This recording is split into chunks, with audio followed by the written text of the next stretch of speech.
Turki. Turki itu Timur Tengah yang masuk Eropa ya, sering dijadikan contoh karena negara maju tapi adanya di Timur Tengah. Sedangkan Timur Tengah secara umum kan masih agak terbelakang gitu ya dari sisi politiknya.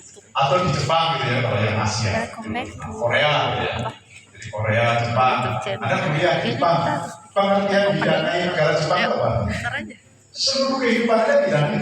Jadi kalau kosnya, makannya, biaya kuliahnya, terus masih sisa biasanya. Karena anggaran makan misalkan bisa sehari 100.000, Anda makan 50.000 kan jadi sisa kan? Karena makan Anda sederhana. Ada uang saku ya, uang itu jaga ada. Kesehatan ya. Jadi kalau ada kuliah di Jepang contohnya ya, itu semua tidak. Dulu cetan mulu sama ayangnya. Khusus sampai S3 biasanya sudah menikah ya, punya anak, kita belum punya hidup anaknya. Bisa berdeteksi. Anda melahirkan di sana meskipun bukan warga negara Jepang, melahirkan yang perempuan ya, istri Anda melahirkan, itu langsung dapat 3 juta per bulan dari negara. Karena Anda belajar di situ. Padahal belajar Anda di kampung negara, jadi Anda tidak boleh memberikan ini anak saya lahir mau saya biaya berapa? Langsung ini biaya negara. Karena Anda sedang bertugas belajar. Paham ya? Jadi Anda sekarang kira-kira aja lah selingan ya. Kuliah ini sebenarnya butuh biaya berapa? Supaya kuliahnya nyaman gitu ya. Selain SPP-nya gratis tuh apa saja yang harusnya ditanggung negara? Kalau seandainya ya S1 kita melakukan apa aja yang harus ada?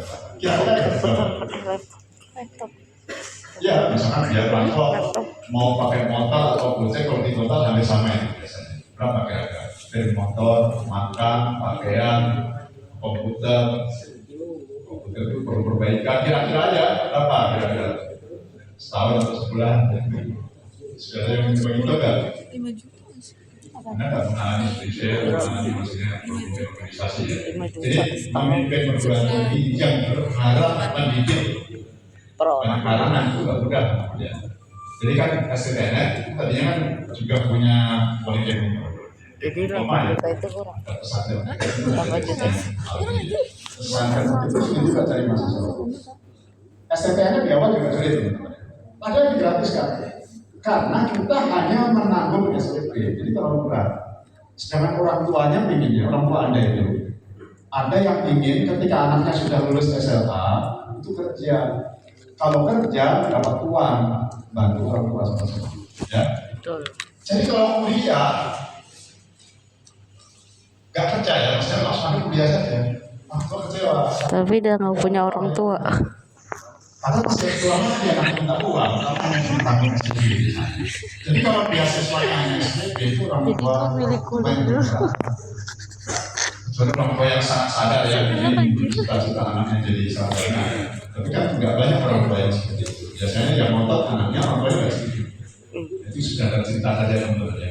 Karena biaya pendidikannya tidak ditanggung sepenuhnya oleh pemerintah. Jangan mau upload ke YouTube. Kalau swasta misalnya sebenarnya nggak bisa biaya kuliah semua. Kalaupun membantu paling hanya SPP waktu itu. Kemudian plus uang saku. Nah uang saku itu cukup tidak untuk seluruh biaya hidup. Uang sakunya misalnya berapa juta sebulan, cukup tidak untuk biaya transport dan apa cukup kan?